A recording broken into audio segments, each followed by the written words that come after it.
Baik, perkenalkan nama saya Hendrianus, NIM 18 10 41 6684 dari kelas A3 Pagi Manajemen, jurusan Manajemen, mata kuliah Perilaku Konsumen. Dosen pengampu Adi Mursalin, SEMM. Tanggal ujian Rabu 27 Januari 2021. Sifat ujian video record. Soal terbagi menjadi dua. Soal bagian A. Soal yang pertama, 1. Berapa kali Anda hadir dalam kuliah? Kenapa Anda harus hadir dalam kuliah perilaku konsumen? Jawaban, saya hadir 13 kali. Kenapa harus hadir? Selain untuk memenuhi syarat absen, juga di sini mata kuliah perilaku konsumen sebagai penambah wawasan bagi kami mahasiswa tentang manajemen, khususnya di makul perilaku konsumen. Soal bagian kedua, sebutkan dan jelaskan tugas terstruktur yang sudah saudara buat dan manfaat apa yang saudara peroleh mengerjakan tugas terstruktur tersebut. Mencari materi pengaruh psikologis terhadap konsumen. Tugas perilaku konsumen, tugas yang dikumpulkan hari Kamis, tugas membuat kesimpulan, tugas video record proses keputusan pembelian produk yang pernah Anda beli. Mencari di www.youtube.com. Tugas UTS dan tugas UAS.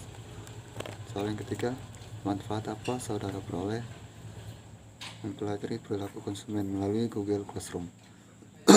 Jawaban, manfaat mempelajari perilaku konsumen adalah pemahaman terhadap perilaku konsumen. Sangat bermanfaat untuk kepentingan penyusunan strategi pemasaran. Melalui pemahaman psikis konsumen dan juga perilaku penggunaan pemasaran dapat melakukan segmentasi berdasarkan variabel tersebut. Selain dapat memahami konsumen dengan baik, mempelajari perilaku konsumen juga memberikan manfaat bagi pemasar, pemerintah, dan juga bagi akademis. Soal bagian B. 1. Sebutkan 5 faktor tingkah laku manusia. Jawaban, sekumpul perilaku yang dimiliki oleh manusia dan dipengaruhi oleh adat. 1. Adat. Itu manusia tidak bisa menghindari adat istiadat. 2. Sikap. Itu sikap dalam sehari-hari melaksanakan tugas. Emosi. Itu mengendalikan emosi saat menghadapi suatu masalah. Nilai. Itu nilai moral yang berkaitan dengan etika. Kekuasaan yang itu jabatan, prestasi dan atau genetika. 2. Sebutkan 4 sifat dasar yang harus dimiliki seorang penjual. A. Pengetahuan akan diri sendiri. Seorang penjual sebelum mengenal langganannya harus lebih dahulu mengenal dirinya sendiri. B. Pengetahuan akan barang dan jasa yang dijual. Seorang penjual harus mengenal barang dan jasa yang dijual dilihat dari kepentingan calon pembeli. C. Pengetahuan tentang langganan atau calon pembeli dilihat dari golongan apakah, bagaimanakah sifatnya, tabiatnya, dan sebagainya. Hal ini penting sekali adalah kita harus mengetahui siapakah calon pembeli kita, dari golongan apakah, bagaimana sifatnya, dan lain sebagainya. D. Kepribadian penjual. Kepribadian penjual yang baik ditunjukkan dengan mempunyai rasa percaya diri, menolong, semangat, ketepatan atau kedisiplinan, ingat dan berpikir positif, dapat mencari penyelesaian konflik dengan baik. Selain itu dapat merasakan apa yang dirasakan oleh pembeli dan dapat mengakui kesalahan yang dilakukan. Soal bagian 3, sebutkan 5 peran dalam proses pembelian keputusan pembelian. 1. Inisiator atau pemrakarsa atau pencetus, yakni individu yang memiliki inisiatif untuk membeli barang atau jasa. 2. Influencer yakni individu yang memberi pengaruh terhadap keputusan pembelian, baik itu sengaja ataupun tidak sengaja.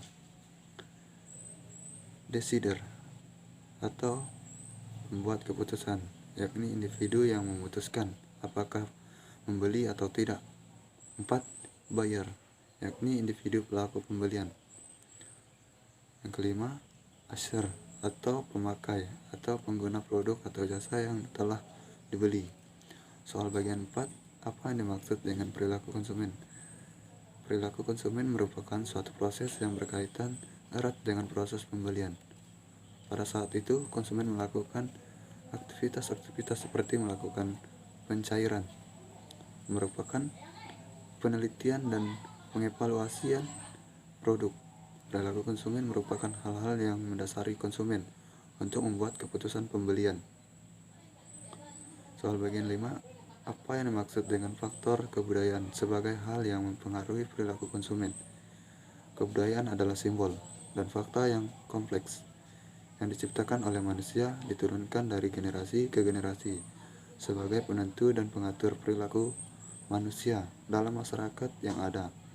Faktor budaya terdiri dari kultur, subkultur, dan kelas sosial. Faktor-faktor budaya mempunyai pengaruh yang paling luas dan mendalam terhadap perilaku konsumen, karena seseorang cenderung akan mengikuti budaya di daerah tempat tinggalnya. Soal bagian 6, sebutkan 4 faktor yang mempengaruhi perilaku konsumen. 1. Faktor budaya. Faktor budaya memiliki dampak yang sangat luas dan terdalam pada perilaku konsumen. Faktor budaya yang mempengaruhi perilaku konsumen ini terutama mencakup faktor-faktor budaya, faktor subbudaya, dan kelas sosial konsumen. 2. Faktor sosial. Respon konsumen terhadap suatu produk, merek, dan perusahaan atau produsen dapat dipengaruhi oleh faktor sosial seperti keluarga, kelompok, referensi, serta peran dan status sosial dari konsumen. Pemasar juga perlu menganalisis faktor sosial dari target pasarnya sehingga dapat memenuhi kebutuhan konsumennya tersebut secara efektif. 3. Faktor pribadi. Seiring dengan faktor budaya dan faktor sosial, faktor pribadi juga mempengaruhi keputusan pembelian seseorang. Faktor pribadi terkait dengan pembelian itu sendiri.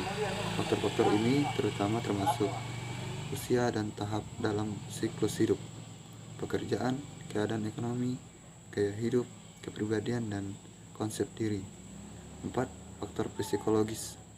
Faktor-faktor psikologis adalah faktor-faktor yang berkaitan dengan psikologis seseorang yang mendorong tindakan untuk mencari kepuasan. Soal bagian 7, apa yang dimaksud dengan tipe pelanggan, piknis, dan bagaimana cara menghadapinya? Jelaskan. Tipe pelanggan piknis pada umumnya mempunyai bentuk badan bulan. Anggota badan umumnya agak pendek dan wajahnya bulat lebar. Karakter tipe ini menunjukkan sifat peramah, suka berbicara tentang, suka humor, ada pula yang sifatnya pendiam, baik hati, serta bersifat praktis, energik. Cara menghadapinya atau melayani konsumen dengan tipe ini. 1.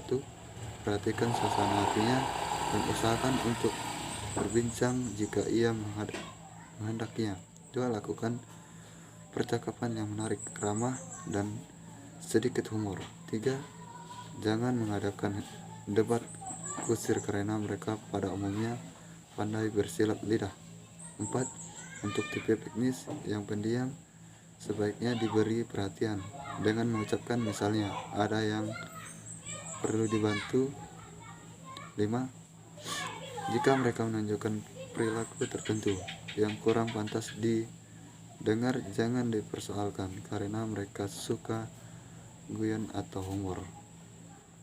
Soal bagian 8, apa yang dimaksud dengan tipe pelanggan atletis dan bagaimana cara menghadapinya? Jelaskan. Sedangkan untuk tipe atletis, bentuk badan kokoh, pundak tampak lebar, dan pinggul berisi.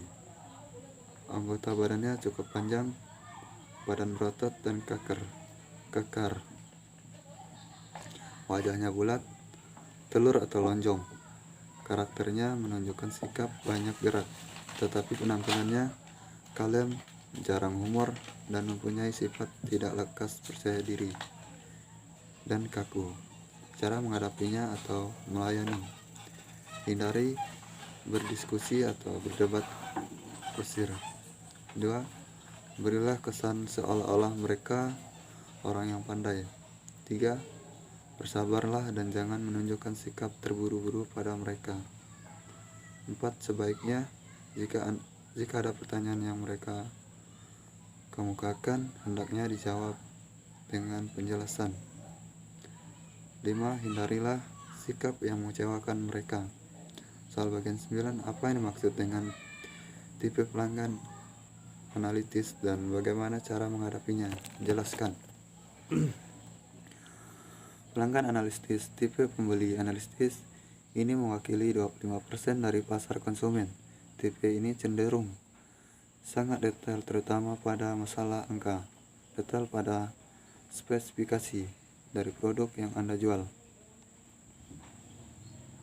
Dan biasanya tipe ini juga menekuni bidang usaha atau pekerjaan di bidang akuntan, insinyur, bankir, atau apapun yang berkaitan dengan angka.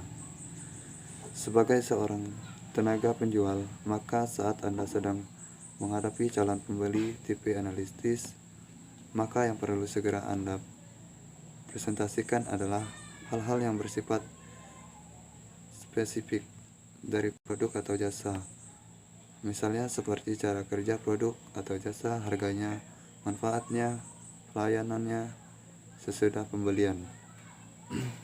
Soal bagian 10, sebutkan 3 ciri pelanggan lanjut usia dan bagaimana cara menghadapinya. Jelaskan. Pelanggan lanjut usia. Ciri-ciri pelanggan lanjut usia: A. Pola pikirnya kolot sesuai dengan pengalaman hidupnya, sehingga seolah-olah dialah orang yang paling benar atau pandai dalam berbelanja. B. Kurang mengikuti perkembangan, sehingga suka menyamakan harga barang lama dengan barang yang baru. Cerewet dalam berbelanja dan suka merayu pedagang agar yang diperlukannya dijual dengan harga murah. C.